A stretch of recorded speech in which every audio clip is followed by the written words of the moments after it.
Interview festival de poupées. Première, c'est parti!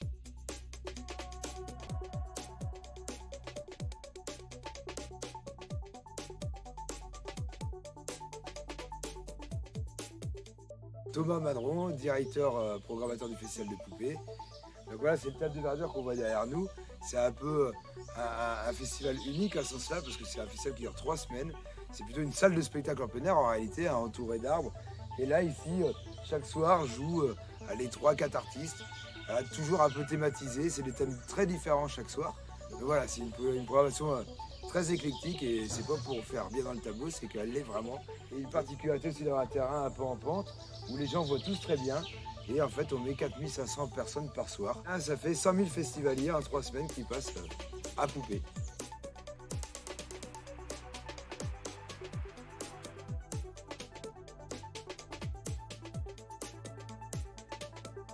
La programmation 2021, elle est forcément différente. Les internationaux ne tournent pas, donc nous, des Black Eyed Peas et des Sting ont été soit annulés, soit reportés, parce que Sting était reporté en 21, puis en 22.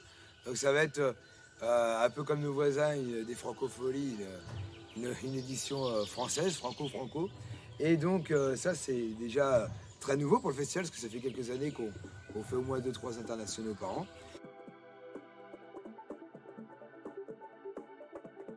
Tout le monde a conscience que si on veut redémarrer quelque chose cette année, ce sera certainement le compromis et que c'est assez éphémère en fait. Donc ils vont le faire, j'ai l'impression qu'ils vont le faire. Donc on attend de voir. En tout cas, les places se vendent bien, donc on a le sentiment que ça les effraie pas. Que l'envie de venir est encore plus fort que de présenter un pass sanitaire quelque part. On a beaucoup échangé, en toute transparence, simplicité, parce que on a senti clairement, plus que jamais, que là il n'y avait plus une notion de concurrence, qu'il fallait juste que tout le monde s'en sorte. D'autant plus que on a tous été confrontés à des programmations fragiles, parce que à un moment donné, les artistes, festivals s'annulant, les tournées se dégradent et il y a des tournées qui s'annulent. Donc à un moment donné, ceux qui avaient l'envie de maintenir, il fallait que ça tienne bon pour que les tournées maintenues restent maintenues, quoi. Donc quelque part, on était tous là à se tenir les coudes en se disant bon, à ceux qui restent, il faut qu'ils restent, parce que sinon on va tous avoir plus d'artistes cette année. Donc on a, je pense, une solidarité assez énorme à ce niveau-là, et surtout une transparence qui était juste parfaite, quoi. Il y en a plusieurs, il y a le cadre, hein, parce que comme je disais tout à l'heure, il est un peu unique, un amphithéâtre naturel, avec une proximité avec l'artiste. Alors c'est aussi agréable pour les festivaliers que pour l'artiste, hein, parce que, bon alors sans prétention aucune, mais c'est vrai que les artistes qui font des tournées, qui passent par des très gros festivals sur lesquels il y a 50 000 personnes, retrouvent des fois même plus d'ambiance ici que devant 50 000, parce qu'en fait il y a l'esprit d'un mur de monde très proche et qui finalement viennent voir l'artiste, parce que comme c'est une programmation qui est très thématisée avec seulement 2-3 artistes en fait en réalité, eh bien ils payent pour voir ces artistes, donc ils sont hyper concentrés, et dès que le gars rentre sur scène, l'ambiance ça démarre, c'est juste incroyable. Ça fait une espèce de chaudron en fait, hein, c'est ça, il n'y a pas d'autre mot. Ça c'est, je pense, une clé de la réussite. Et après, il y a le fait de venir voir des têtes d'affiche, parfois même internationales, dans un cadre qui est vraiment tout petit, avec une intimité en fait. C'est une espèce de concert privé en fait, Poupées, hein. Quand on voit qu'il y a 4500 personnes et que les mêmes personnes, les mêmes artistes se produisent souvent dans des gros festivals ou des gros zéniths, où l'ambiance, ou en tout cas la personnalité est moins là, je pense que c'est ça qu'ils adorent. Et cette magie, elle est possible parce que on a cette force de durer 3 semaines.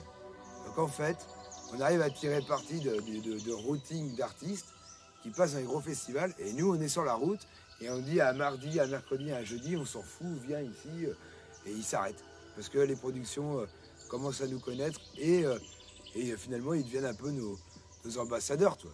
Ils disent, tu vas avoir une tournée de gros festivals, et par contre il y a un truc qu'il faut que tu fasses, c'est Poupées, tu vas voir, ça va te faire une petite pause dans une vallée, et ils viennent et ils reviennent. Donc voilà, que ce soit les festivaliers ou les artistes.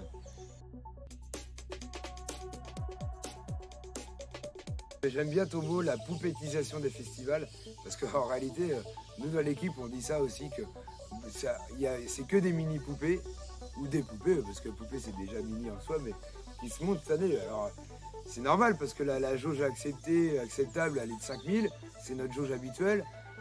Et pour que ce soit rentable et pour faire une programmation conséquente, t'as pas tellement le choix de faire plusieurs dates en fait en réalité. Donc quand on voit les vieilles charrues, les francopholies, Albi, musique à la rue, je sais plus trop, que des copains qui sortent finalement des saisons d'une dizaine de jours avec 2-3 artistes par jour, avec 5000 personnes et finalement un format qui est celui de Poupée qui était assez original en soi, aller dans le monde normal. Bon en fait là il l'est plus du tout le temps d'une année. Mais en fait ça nous fait plutôt rire parce que déjà on leur en veut pas, on trouve juste que c'est la bonne idée et la preuve c'est que nous on n'a pas changé notre format, on l'a plutôt réadapté, ça reste le même. On est même plutôt là pour les aider, on échange beaucoup avec les vieilles charrues, musique à la rue, Albi pour comprendre comment un budget peut s'équilibrer sur un format pareil. Donc ça on était plutôt là pour aider qu'autre chose. Et oui, et pour finir, on se dit à ce moment-là que non, il faut y croire à notre format, que c'est finalement un format qui sera sur lequel on étale les risques, où finalement une date qui ne devait pas marcher, elle marche plutôt bien, celle qui devait marcher, elle marche plutôt moyen, et qu'à la fin du compte, c'est un vase communicant entre toutes les dates, et ça fait que c'est un festival qui n'est pas risqué en soi. Parce que 3000 personnes en place vendue, c'est ce qu'on fait nous sur les 4500. C'est pas que c'est difficile à trouver, mais c'est plus facile de faire 10 dates à 3000 avec des publics différents que de faire 3 fois 60 000 où tout le monde est mélangé et tout le monde s'y retrouve peu à peine. Et donc on avait pris ce pari de croire en ce format et de ne pas l'abandonner. Et en fait aujourd'hui avec le Covid on se rend compte que c'était un bon pari en fait. Parce que c'est un format qui traverse les crises. Et il y en a eu avant, il y a eu l'attentat, il y a eu aussi des crises où les cachets ont explosé, il y a eu des crises assez Covid. Et à chaque fois, nous, on s'en sort parce que c'est adaptable, parce que les risques sont étalés. Et je crois que les autres festivals, entre guillemets, faisant des poupées, cherchent une édition qui n'est pas risquée, en fait. Et ils vont s'en rendre compte que ça va le faire.